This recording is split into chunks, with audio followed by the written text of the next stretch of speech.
Thank you for coming to the studio, Mr. Kumar. Thank you for joining us today. Thank you for having me, yourself. Appreciate it. Thank you. So over these 30 years, we have committed nearly $7.5 billion in financing. What Kazakhstan needs to look at is to identify opportunities to move, to diversify into additional areas of that global value chain where it can leverage more high value added production. Usually, headlines are focused on economic growth, but it's important that growth benefits all the citizens of the country. Human capital development is a key part. Achieving gender parity, women's economic empowerment is a key agenda for us.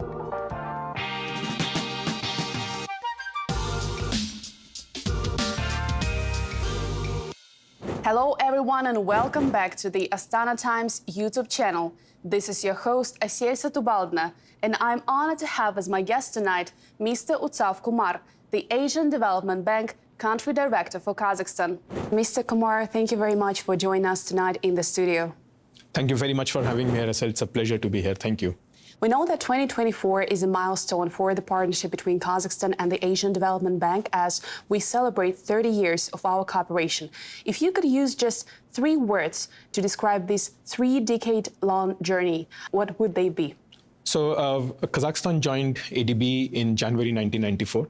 It was the first Central Asian country to join the Asian Development Bank. So indeed, we are marking our 30 years of partnership here. It has been an honor and a privilege to be part of Kazakhstan's development journey over the past 3 decades. It's not easy to summarize into 3 words the work of the volume of work that my predecessors and the team here have done over the past 3 decades. But if I were to think of 3 words, they would be first, multifaceted. Second, I would say transformative. And third, I would say collaborative. Let me add a few words on each of them. Multifaceted. I say multifaceted because over the past 3 decades, ADB has worked with Kazakhstan on a wide range of development issues, and we have supported a wide range of sectors. For example, transport infrastructure, agriculture, social sector, as well as financial sector. So over these 30 years, we have committed nearly $7.5 billion in financing, both sovereign and non-sovereign side. Just this year, in 2024, we have committed $776 million in sovereign and non-sovereign financing. Well, that's quite staggering numbers, right? That is quite staggering numbers for us. So moving to the second one, which is transformative. Over the past, 3 decades, ADB support to Kazakhstan has evolved. And I say transformative also because our support has transformed Kazakhstan's infrastructure, economy, and the life of the people. And as this support has evolved over the 30-year period, we have included additional areas. So early on, we were supporting areas such as infrastructure, road connectivity, agriculture, education, water supply. Now we are supporting newer additional areas such as renewable energy, support for small and medium-sized businesses, women's economic empowerment, energy transition, as well as looking at financial sector. And the third word that I had mentioned was collaborative. None of what I have said so far would have been possible without the collaboration and the mutual trust that we have developed and been able to cultivate with our partners in the government, in the private sector, development partners, think tanks, and civil society. As we celebrate the milestone of 30 years, could you share with us what are some of the key areas where Kazakhstan and ADB can work together to strengthen the partnership? Sure. So currently, ADB operations in Kazakhstan are under the framework of a country partnership strategy that was endorsed by our board in 2023, and it runs for a 4-year period until 2027. And this country partnership strategy is sort of the overarching framework under which we engage with the government. If I were to share a few things that come from this country partnership strategy, first would be addressing the impacts of climate change and the decarbonization, supporting the country's decarbonization agenda. We all know Kazakhstan is one of the most energy-intensive economies in Central Asia. And studies have shown that temperatures here in Kazakhstan are likely to rise faster than the global averages. What that will mean is droughts, water scarcity, but on the other hand, that will also mean glacier melt, and that poses risks in terms of floods. We have seen the devastating floods that the country had to suffer from earlier this year. So supporting the country's decarbonization agenda is a key part of our support here in the country. I'm very excited and very pleased to hear and read about the commitments that the country has made under its international agreements, for example, the Paris Agreement and the nationally determined contributions, and set itself a target of achieving carbon neutrality by 2060. So we are working closely with the government of Kazakhstan to address and to see how we can support its climate agenda. Second area is ensuring that growth benefits all the citizens of the country. Now, this is extremely important. Usually, headlines are focused on economic growth, but it's important that growth benefits all the citizens of the country, that it reduces regional inequalities between rural areas and urban areas, other socioeconomic disparities. Now, this will entail improving access to finance, for example, improving access to education and health services, improving connectivity. Let me start with the latter, improving connectivity. As I mentioned earlier, we've been supporting Kazakhstan with different transport infrastructure over the last 30 years. A few months back in the summer, I was in Kazakh, which happens also to be the site of another upcoming project on wastewater treatment. I traveled from Kazakh to Kizlyarda, and within Ulitau Oblast, it was 208 kilometers. Of that 208 kilometers, 100 kilometers is unpaved road, and 108 kilometers is in very poor condition. It took us 4 hours to travel that 208 kilometers. I'm pleased to share with you that in November, just last month, we've signed a new $291 million loan to fill that missing gap. That will help improve connectivity between two very important economic centers in the country and bring down that travel time from 4 hours to 2 hours on that 208-kilometer stretch. So this will not only improve connectivity between those two economic centers, but help improve domestic connectivity as well as regional connectivity. Access to finance. This year, we have started a new initiative, a new $5 million initiative with Arnur Credit to improve access for micro, small, and medium-sized businesses, which also focuses on women-led businesses as well as green initiatives. Health. We've been mandated by the government to support a new 300-bed Karaganda Medical University hospital, which will improve access to health services as well as improve medical education. Education. We are working with Satpayev University to pilot public-private partnerships in student housing accommodation, a new 5,900-bed facility. We've signed a memorandum of intent to introduce this programmatic approach. A third area that we are working on is building resilience. Actually, let me be more specific, building macroeconomic resilience. Over the past 30 years, we have supported the country with not just projects, but also in times of need, in times of downturn, to mitigate the impact with budget support and deficit financing. And what that pointed to was towards some fundamental weaknesses. So we are working with the government to strengthen public financial management, to improve and enhance financial sector development. And this is important because not only from the perspective of improving the fiscal side or improving financial, but these are potentially constraints to growth, and they can be intertwined with each other very easily. So that's another area that we're working on. And this year we've signed a new $350 million equivalent policy-based loan to support some of the reforms that the government is undertaking. A fourth area is private sector development. At ADB, our firm belief is that private sector is critical to driving growth, innovation, and investments. As part of our midterm review of the Corporate Strategy 2030, we have announced that we will be looking at a target of $13 billion in private sector financing across our member countries, as well as 40% of our sovereign operations are directed towards private sector development. Actually, here in Kazakhstan, we are working on both these fronts.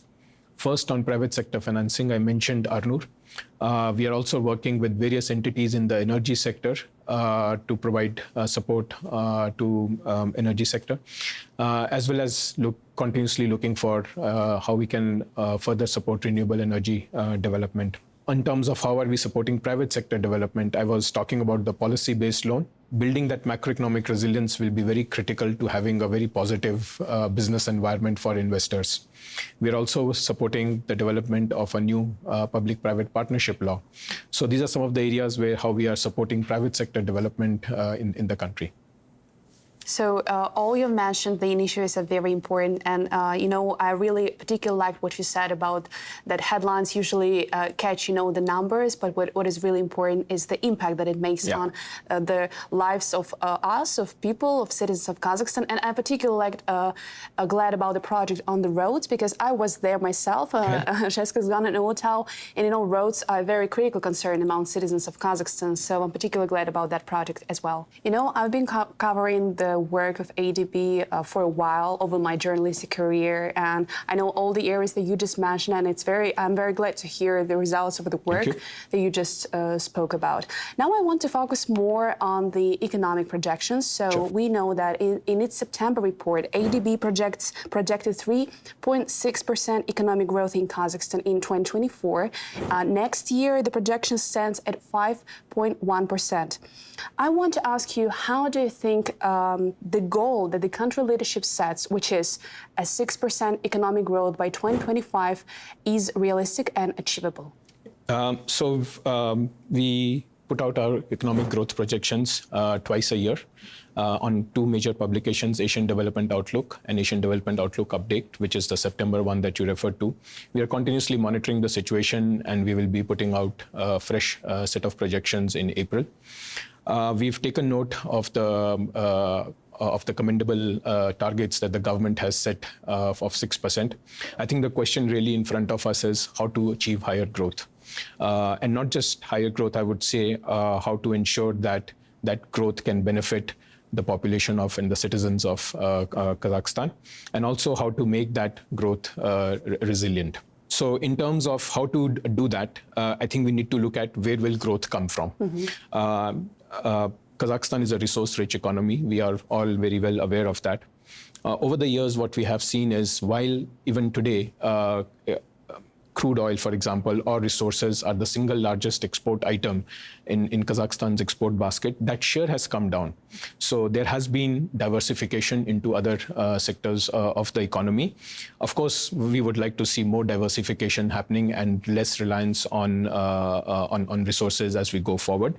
And I think the country is moving in that direction, and this is well recognized in some of the plans and the policy announcements that we hear. In October this year, we launched a new report that looks at Kazakhstan's participation in global value chains and how can Kazakhstan's economy diversify. What that report shows is that currently Kazakhstan's export basket or its economic activities is concentrated in part of the global value chains where the goods are not as sophisticated or we call as complex goods, and they are in the so-called shorter stages of global value chain. What that means is that these goods offer limited opportunities for innovation, limited opportunities to leverage high value added. So what Kazakhstan needs to look at is to identify opportunities to move to diversify into additional areas of that global value chain where it can exploit or it can leverage more high value added production. This could be, for example, in areas of light engineering, auto parts, and so on. The next question then in front of us would be, how does Kazakhstan get there? And to do that, I think we need to look at what are some of the constraints to growth. First, I would say is looking at or developing an enabling business environment for not just for the small businesses, but also for foreign direct investment in non-resource sectors, non-resource tradable sectors, because that's where we want to diversify into. Second would be looking at how to improve access to finance and strengthening capital markets. A key input into any economic activity is human capital. So human capital development is a key part, and skills development needs to be looked at. And what are the corresponding skills that will be needed as Kazakhstan diversifies into new economic activities, as we are looking at, for example, green jobs, a green economy. Another aspect that needs to be looked at is macroeconomic resilience. Earlier you were asking me about what kind of support ADB has provided over the past 3 decades. We've also been very agile. We've stepped up in times of need. For example, during the downturn after the global financial crisis in 2009, after the decline in commodity prices in 2015, and during COVID, we've provided budget support to address and to mitigate the impact of the downturn. What that also showed us is there are some underlying and fundamental weaknesses that need to be addressed. And those are in the areas of, for example, fiscal management, financial sector reforms and development and stability, SME enabling environment, as I just mentioned, and also how to attract FDI. These might sound different areas, but they can be intertwined very easily. And we've seen some of these effects play out in this year, given the high non-oil fiscal deficit. So these are some of the constraints that will need to be addressed, because one thing that investors really look for is certainty. So sound macroeconomic management is a key part of that. Building resilience to climate shocks is a key part of that certainty, and a predictable tax environment as well. And attracting foreign direct investments has been a priority for the country's leadership, for the country's government. I just think that maybe the measures that it has taken, it just needs to push a little bit harder and further, just to see the results and all the things that you mentioned as well. About knowledge-based economy, right? Yeah, yes, absolutely. I should also mention that I'm quite encouraged by the various policy announcements that I have come across since moving here, and what I have sort of read even before moving here. For example, the new economic policy, the decree on economic liberalization, the concept on investment policy, or the concept on public finance management and concept on financial sector development. These are very encouraging. These are pointing to the right ambitions and the right direction for the economy. I think the challenge, as always, is how do we implement these measures? Mm-hmm. And this is something that, as an IFI, as ADB, we have supported the countries in many of our clients, in many of our member countries. And these are the discussions that we have with the government. We are supporting a policy-based loan at the moment, which addresses some of the issues in the public financial management as well as financial sector. And we are happy to continue the discussion with the government on how we can support more in this area. In my next questions, I want to focus on climate change. I recently attended COP29 in Baku, and this topic has been for a while a genuine interest for me as a journalist. Addressing climate change, I know, is also a priority for ADB, including as envisioned in the country partnership strategy. And I know that at a recent ministerial conference in Astana, the ADB president said that the bank aims to deliver over $100 billion in climate financing by 2030. I was just wondering how much of that can Kazakhstan account for? So Asia and Pacific account for over 50% of the global greenhouse gas emissions. A recent report that we just launched, the Asia Pacific Climate Report, in that report we've estimated that if a high emission scenario continues, nearly 17% of the GDP would be lost, for the region would be lost by 2070. So clearly climate change presents an existential threat to the planet. And at ADB, we have taken note and we understand the pressing concerns and the pressing needs that our member countries have to address this threat that is coming from climate change, that is already there from climate change. And as part of our corporate strategy midterm review, Strategy 2030, we've doubled down on our efforts, and we plan to have climate financing of $100 billion by 2030. How much gets allocated to each country will depend on what kind of projects, the project readiness, the quality of the projects, the design of the projects, as well as how much can each country absorb in terms of more borrowing. Having said that, let me just share a few things that we are doing here, how we are working with Kazakhstan to address the risks from climate change and to support the country's decarbonization agenda. We are taking a multi-layered approach here. And that includes both supporting the on the adaptation side as well as the mitigation side. Now, what do I mean by multi-layered approach? We are providing first policy advice. To give you a concrete example, the country just passed a new heat supply law in the summers. The background work for that, the technical assistance was supported by Asian Development Bank. And what this new legislation does is to set new standards on efficiency, on improving heating systems reliability, as well as introducing renewable energy into heating. Second, we are currently engaging with the government on energy transition mechanism, which is a key step that the country has taken. And that is to phase out slowly over a period of time coal and replace it with renewable or cleaner sources of energy.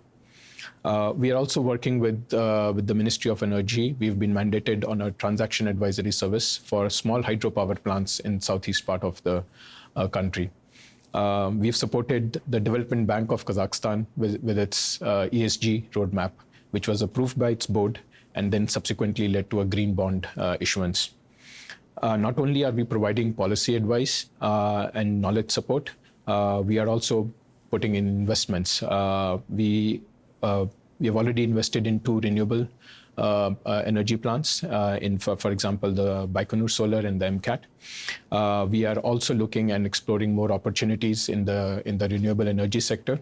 In 2023, ADB approved an over $200 million loan for Almaty Electric Station. And what that project does is to move away from coal to gas. And that will significantly reduce emissions for over 2 million people in Almaty and bring down the pollution levels. This year, we have approved another project and signed another project with KEGOC, the grid operating company, to strengthen the grids in the southern part of the country, which will help evacuate or help in transmission of renewable energy. So these are some of the areas that we are doing in the energy sector. We are not only working in the energy sector, we are also looking at opportunities. For example, we are working with Otbasi and the Kazakhstan Housing Company to introduce green standards into building designs during construction. We are also looking at, for example, how to introduce green mortgage finance frameworks. In addition to all of this, of course, as we design our projects, whether it's in the transport sector or in the urban sector, we bring in adaptation features to make them climate resilient and climate proof. This is indeed a multifaceted, like you mentioned, nature work of the Absolutely. work that you are doing. Yeah, I think this is quite a serious threat, existential threat for our planet, and needs to be addressed from all possible sides. Since you've already mentioned the ETM mechanism of the ADB, and I know that at COP29, Kazakhstan and ADB signed a very important agreement under this mechanism on, if I'm not mistaken, on a pilot phasing out of a coal plant. Could you share with us what this agreement is specifically about? Let me first start by congratulating Kazakhstan and the government of Kazakhstan for recognizing the importance and taking this step forward on energy transition, which will be very important in achieving its carbon neutrality goal by 2060, as energy sector is a key emitter of global greenhouse gas emissions. Now, what this ETM does is, what I would like to also say is the fact that the government has moved forward. It's a very important step. It's an important step for the country, but if I may, it's a leap forward for the planet. And what this ETM really does is to deploy commercial and concessional capital that will help phase out existing coal power plants and replace it with renewable and cleaner and low carbon sources of energy. It helps achieve 3 things. First, it helps the country meet its climate ambitions and climate agenda. Second, cost reduction once renewable energy is introduced. Third, unlock investments. Unlock investments in renewable energy, grid strengthening, and battery storage. So as part of this memorandum of understanding that you referred to, we have agreed to do a pilot study that will help identify pathway for moving from coal to less carbon intensive or cleaner sources of energy. And that is the study that will be undertaken.